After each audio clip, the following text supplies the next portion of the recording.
હવે આપણે આગળ જોયું સંભાવનાનું સૂત્ર સંભાવના બરાબર શક્ય પરિણામ છેદમાં કુલ પરિણામ હવે એના ઉપરથી થોડા તારણો છે કાયદા છે જોઈએ આપણે ઉદાહરણ દ્વારા સમજીએ એક સિક્કાને ઉછાળવામાં આવે તેના ઉપર છાપ મળે એક સિક્કાને ઉછાળવામાં આવે તેના ઉપર છાપ મળે તેની સંભાવના કેટલી તો એક સિક્કો ઉછાળ્યો संभावना बराबर शक्य परिणाम छेदમાં કુલ પરિણામ આપણી પાસે સૂત્ર છે શક્ય પરિણામ છેદમાં કુલ પરિણામ હવે છાપ મળે તેની શક્ય પરિણામ છેદમાં કુલ તેની સંભાવના શોધવાની છે તો કુલ પરિણામ કેટલા સિક્કો ઉછાળી તો કુલ પરિણામ કેટલા મળે એક સિક્કા ઉછાળો કાં તો છાપ મળે કાં તો કાંટો મળે કે કેટલા પરિણામ મળે કુલ 2 શક્યતા હવે છાપ મળે તેની શક્યતા કેટલી છાપ મળે તેની શક્યતા કેટલી કારણ કે સિક્કો ઉછાળવામાં આવે ત્યારે કેટલા પરિણામ હોય 2 તેમાં છાપ મળે એમાં કેટલા છે એક જ છે તો એકના છેદમાં 2 હવે કાંટો મળે તેની શક્યતા કેટલી એની પણ એ જોઈ તો સંભાવનાનો જવાબ કેવો હોય એટલે કેવો આવે છે અંશ અને છેદ આ બંનેમાં શું છે કે અંશ અને છેદમાં કોઈ પણ ઘટનાની સંભાવના એટલે ગમે તેની સંભાવના તમે શોધશો તો એ 0 કે તેથી મોટી અને 1 થી નાની 0 કરતા મોટી 0 અથવા તો 0 કરતા મોટી અને 1 થી નાની કોઈ પણ ઘટનાની સંભાવના 0 હોઈ શકે 1 હોઈ શકે અને ઈ બંનેની વચ્ચે જ હોય એનાથી કોઈ પણ ઘટના 1 થી મોટી ન હોય કે 0 થી નાની ન હોઈ શકે ઈ બંને હોય અથવા તો એની વચ્ચે રહી શકે આપણે આગળ ઉદાહરણ જોઈશું ત્યારે આપણે બધું જોશું કોઈ પણ ઘટનાની સંભાવના ઋણ ન હોય તો આના ઉપરથી આપણને ખબર પડી જાય કે કોઈ પણ ઘટના 0 થી નાની તો થવાની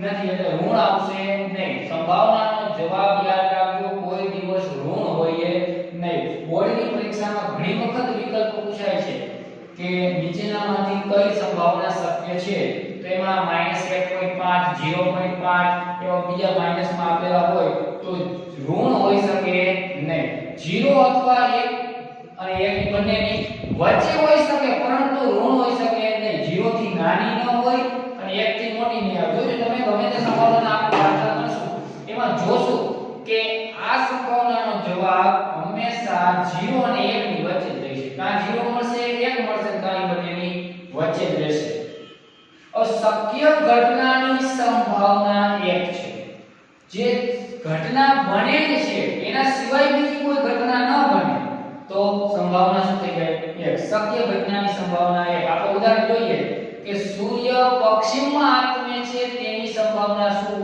તો 1 કારણ કે સૂર્ય પૂર્વમાં કોઈ દિવસ આથમવાનો નથી એટલે એની સંભાવના શું થઈ ગઈ 1 એવી રીતે અશક્ય ઘટના જે ઘટના બની શકે તેમ જ નથી એ ઘટનાની સંભાવના શું થાય 0 માની લો કે તમારે 100 ગુણના પેપરમાં 101 ગુણ આવે તેની સંભાવના કેટલી 0 કારણ કે શક્ય નથી સૂર્ય પશ્ચિમમાં ઉગે છે તેની સંભાવના કેટલી 0 કારણ કે સૂર્ય કોઈ દિવસ પશ્ચિમમાં ઉગે નહીં રેડી હાલો સંભાવનાનો અંતિમ જવાબ જો અહીંયા અંતિમ જવાબ જોઈ લો અંશ અને છેદ તો અંશ કેવો છે નાનો છે છેદ કરતા નાનો અંશ less than or equal to છેદ હવે હું પૂછું કે સંભાવના શોધો સૂર્ય પશ્ચિમમાં ઉગે અથવા તો 100 ગુણના પેપરમાં 101 ગુણ આવે તેની સંભાવના કેટલી તો 0 ના છેદમાં 101 પણ હવે અહીંયા અંશ અને છેદ અંશ છે ઈ નાનો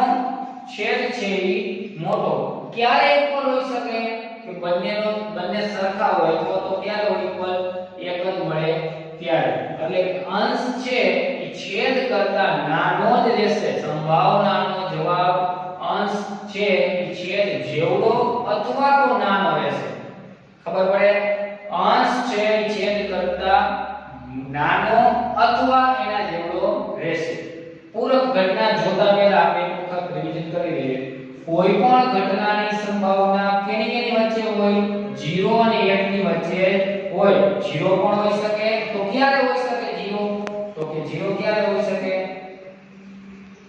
અશક્ય ઘટના હોય ત્યારે 0 હોઈ શકે 1 ક્યારે હોય એ શક્ય ઘટના હોય ત્યારે બંને એના સિવાય શક્ય નથી એવી ઘટનામાં ક્યારે આવશે 1. હવે કોઈ પણ ઘટનાની સંભાવના ઋણ કોઈ પણ ઘટના બને તેની સંભાવના કહેવાય શક્યતા કોઈ દિવસ માઈનસમાં વિચારી શકાય નહીં.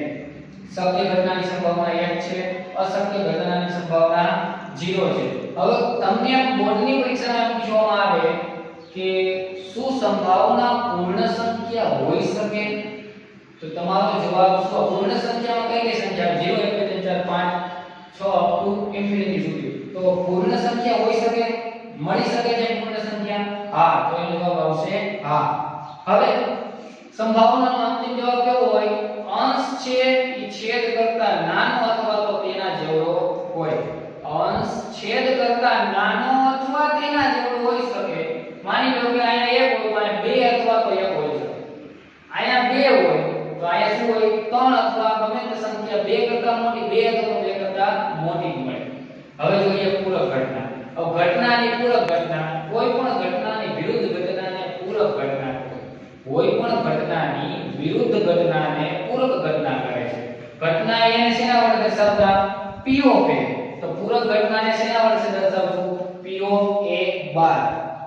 ઘટના A ને શેના વડે દર્શાવતા? ઘટના A ની સંભાવનાને P of A વડે દર્શાવતા. ઘટના A ની પૂરક ઘટનાને શેના વડે દર્શાવશું? P of A બાર. ઘટના A ની પૂરક ઘટનાને P of A બાર વડે દર્શાવાય છે.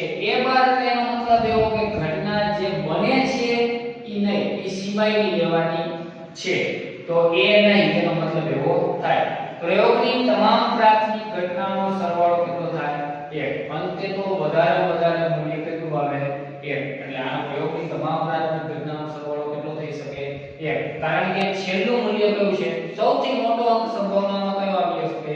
1. એટલે છેલ્લે સરવાળો કરો તો 1 જ મળવો જોઈએ. P of A plus P of A bar બરાબર 1. આ સૂત્ર પણ IMP છે. P of A એટલે કે ઘટના વત્તા પૂરક ઘટનાનો સરવાળો કેટલો થાય? 1. હવે એક આપણે ઉદાહરણ દ્વારા સમજીએ કે સંભાવના શોધવી. ચાલો, એક સિક્કાને ઉછાળો, તેના ઉપર છાપ મળે તેની સંભાવના કેટલી? હાલો, એક સિક્કાને ઉછાળો, એક સમતોલ પાસાને ઉછાળો, સિક્કા ઉપર મેં કરી નાખ્યું. હવે સમતોલ પાસાને ઉછાળો, તેના ઉપર 3 અંક આવે તેની સંભાવના કેટલી? તો સમતોલ પાસાને ઉછાળો તો પરિણામ કેટલા મળે?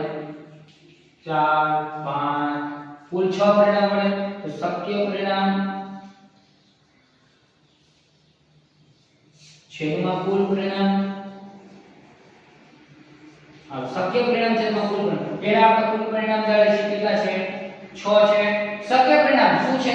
3 આવે તેની સંભાવના. 3 આવે એમ કેટલી વાર છે? એક વાર. તો શું આવશે? 1/6. હવે મારે એમ કે પૂરક ઘટના શોધવી. હવે કેવી રીતે જોઈએ? સંભાવના શોધો શેની? એક સમતોલ પાસાને ઉછાળવામાં આવે તો તેના ઉપર આવતો અંક 3 ન હોય તેની સંભાવના કેટલી? તેના ઉપર આવતો અંક 3 ન હોય તેની સંભાવના કેટલી? પહેલા તો કુલ પરિણામ, શક્ય પરિણામ છેદમાં કુલ પરિણામ, તો કુલ પરિણામ કેટલા? 6. હવે 3 ન આવતો તેની શક્યતા કેટલી? 3 સિવાયના અંક 1 2 3 4 અને 5. ટોટલ કેટલા છે? 5. આ કઈ છે? ઘટના A અને ઘટના ન બને તે. તો કયા વિધેયનો સરવાળો કરો છે? 1/6 વત્તા 5/6 બરાબર 1. દશાદેશો 6 આવશે. ઉપર બેનો સરવાળો 5 ને 6 બરાબર. તો વિદ્યાર્થી મિત્રો, ધોરણ 10 ના વિદ્યાર્થીઓ ખાસ આ બધું પોતાની પાકી નોટમાં અથવા ફેર નોટમાં ઉતારી લે, જેથી કરી આ પ્રકરણમાં આટલું મહત્વનું છે કે હવે પછીના જે દાખલાઓ આવશે, જો તમે આટલી માહિતી તમે સંપૂર્ણપણે સમજી ગયા છો તો તમને ક્યારે આગળ આ ચેપ્ટરમાં વાંધો આવશે નહીં. અત્યંત સહેલું ચેપ્ટર છે. ડાયરેક્ટ વાંચ્યા વગર માર્ક મેળવવા હોય તો આ ચેપ્ટરમાં અહીંયા અત્યારે તમે ધ્યાન દીધું હશે